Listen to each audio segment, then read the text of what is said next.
I just see a few comments coming in.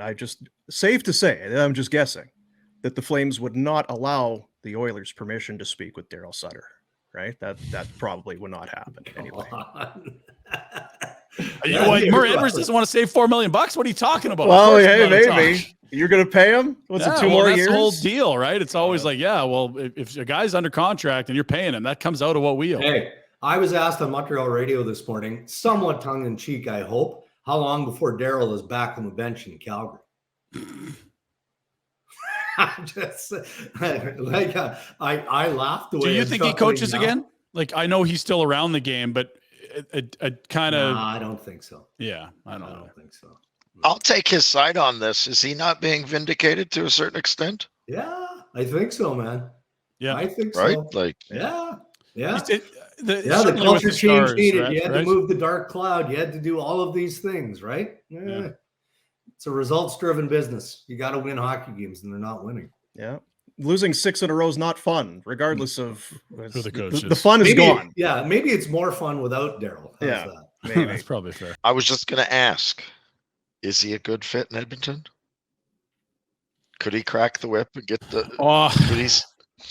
I just see Edmonton as more of a roster construction issue than a coaching issue, personally. Like, I just look at those two goalies and thinking, you've got 2 years left of Draisaitl and McDavid, and that's what you've got. I look at that decor and say, you've got 2 of the best. Like, I just see roster construction as a problem, not the coach. But I also don't think the coach is necessarily Hall of Fame bound. I also saw Eric Goodbranson play some of his best hockey. We've seen him have that sort of impact. I don't know if it's enough to push them over the top. But if it's goaltending and defensive woes that are your issue, and you have that kind of world-class talent that can get you 30% on a power play, it's not crazy to think. No, it's not. Just don't give permission. Murray, don't do it. Why? Some money, some bottom line. Just don't want them to win, Retro. That's all. That's good. I don't want the Oilers to win. That's it.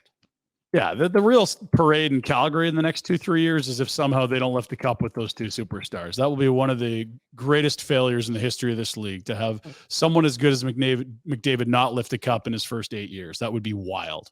Hey guys, thanks for watching. Be sure to check out more of our content right here on the Flames Nation YouTube page. We had a bunch of great long-form interviews. You can check out some videos we've done as well outside of the studio. And of course, if you want more writing or merchandise stuff, flamesnation.ca or nationgear.ca.